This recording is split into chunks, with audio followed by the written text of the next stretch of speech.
कभी सोचा है कि एक नागरिक होने के नाते हमारी सुरक्षा की गारंटी आखिर कौन देता है? देखिए, ये सिर्फ सरकार नहीं है, ये है हमारा संविधान। अब संविधान कोई मामूली रूल्स की किताब नहीं है, ये तो एक कवच जैसा है जो सरकार की ताकत पर एक लिमिट लगाता है और हम सबको, हर एक इंसान को कुछ बहुत ही जरूरी अधिकार देता है। तो चलिए, आज हम भारतीय संविधान में दिए गए इन्हीं मौलिक अधिकारों की असली ताकत को समझने की कोशिश करते हैं।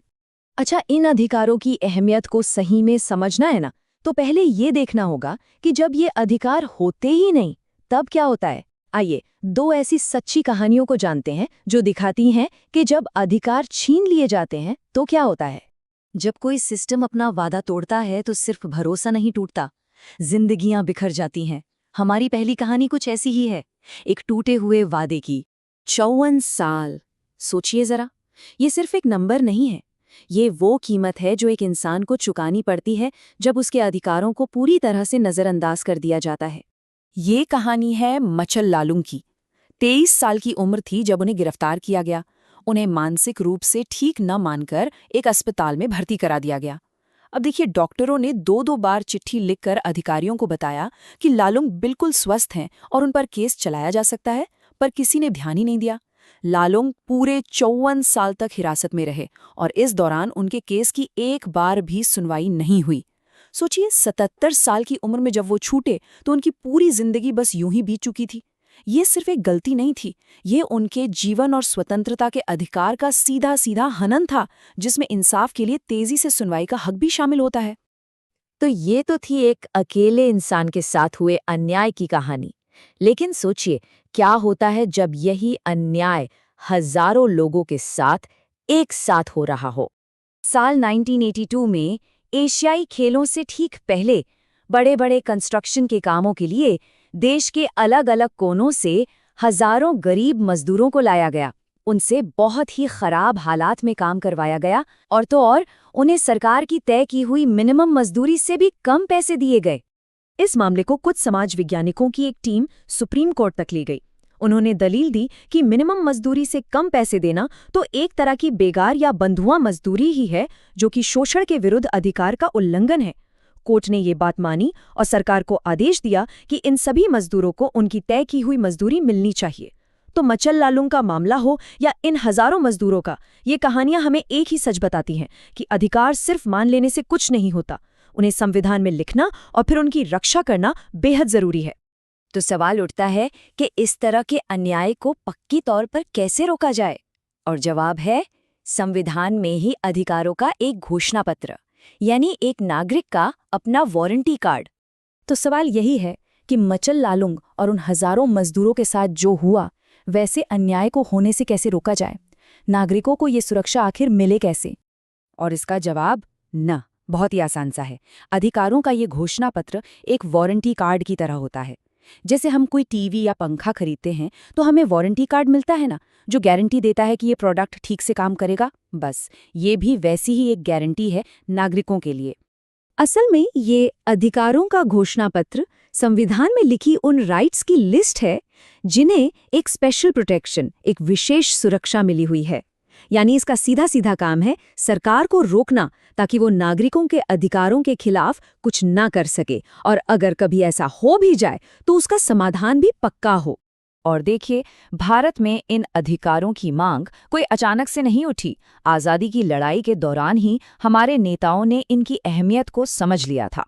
1928 में ही मोतीलाल नेहरू समिति ने एक बिल ऑफ राइट्स की मांग की थी। इसीलिए जब देश आज़ाद हुआ तो इस बात पर सब एक मत थे कि संविधान में इन अधिकारों को शामिल करना ही करना है। पर एक मिनट, हमारे संविधान में इन अधिकारों को सिर्फ अधिकार नहीं कहा जाता, उन्हें मौलिक अधिकार या फंडामेंटल राइट्स कहते हैं। तो भाई, ऐसा क्या खास है इनमें? इन्हें मौलिक क्यों कहते हैं? तो यहीं पर मौलिक शब्द का सारा खेल है। देखिए, जो आम कानूनी अधिकार होते हैं ना, उन्हें तो संसद एक साधारण कानून बनाकर बदल सकती है। लेकिन मौलिक अधिकारों को बदलने के लिए सरकार को खुद संविधान में संशोधन करना पड़ता है, जो कि एक बहुत मुश्किल प्रक्रिया है। इसका मतलब ये है कि इन अधिकारों की गारंटी और सुरक्षा खुद संविधान देता है और सरकार का कोई भी अंग, चाहे वो विधायिका हो या कार्यपालिका, इनके खिलाफ नहीं जा सकता। और ये सिर्फ भारत की ही बात नहीं है। दुनिया भर के बहुत से लोकतांत्रिक देश अपने नागरिकों को संविधान के जरिए ही अधिकार देते हैं, और इसका एक बहुत ही बढ़िया उदाहरण है दक्षिण अफ्रीका। दक्षिण अफ्रीका का संविधान, जो 1996 में बना, अपने नागरिकों को बहुत सारे अधिकार देता है, जैसे कि गरिमा का अधिकार, निजता यानी प्राइवेसी का अधिकार, एक साफ सुथरे पर्यावरण का अधिकार और यहाँ तक कि सही घर, स्वास्थ्य, भोजन और पानी का अधिकार भी। ये दिखाता है कि अधिकारों का दायरा कितना बड़ा हो सकता है। तो चलिए अब वापस भारत आते हैं और अपने संविधान में दिए गए कुछ खास अधिकारों का एक छोटा सा टूर करते हैं। चलिए एक सिचुएशन इमेजिन करते हैं। एक आदमी अपने दोस्त के साथ गांव के एक होटल में चाय पीने जाता है। दुकानदार उसे तो एक बढ़िया से कप में चाय देता है, पर उसके दोस्त को मिट्टी के कुल्हड़ में चाय देता है, सिर्फ इसलिए क्योंकि उसका दोस्त एक दलित था। तो सवाल ये है, क्या ये सही है? क्या यहाँ किसी के अधिकार का उल्लंघन हो रहा है? जवाब है हाँ, बिल्कुल हो रहा है। और इसी चीज को रोकने के लिए हमारा संविधान समानता का अधिकार देता है। ये अधिकार साफ साफ कहता है कि धर्म, जाति, लिंग या जन्म की जगह के आधार पर कोई भी भेदभाव नहीं किया जा सकता। और ये पक्का करता है कि दुकानों, होटलों जैसी सार्वजनिक जगहों पर सबकी बराबर पहुंच हो और नौकरी में भी सबको बराबर मौके मिले। समानता के अलावा और भी बहुत से शक्तिशाली अधिकार हमारा कवच है, जैसे स्वतंत्रता का अधिकार, जो हमें अपनी बात रखने, शांति से इकट्ठा होने और कोई भी काम चुनने की आज़ादी देता है। शोषण के विरुद्ध अधिकार, जो किसी भी तरह की जबरदस्ती या बंधुआ मजदूरी पर रोक लगाता है। और धार्मिक स्वतंत्रता का अधिकार, जो ये पक्का करता है कि हर इंसान अपने विश्वास को, अपनी पूजा पद्धति को आज़ादी से अपना सके। ठीक है, तो ये सारे अधिकार संविधान में लिख तो दिए गए, पर गारंटी कौन देगा कि ये हमें मिलेंगे भी? इनका असली रखवाला, असली गार्डियन कौन है? ये जिम्मेदारी है हमारी न्यायपालिका की।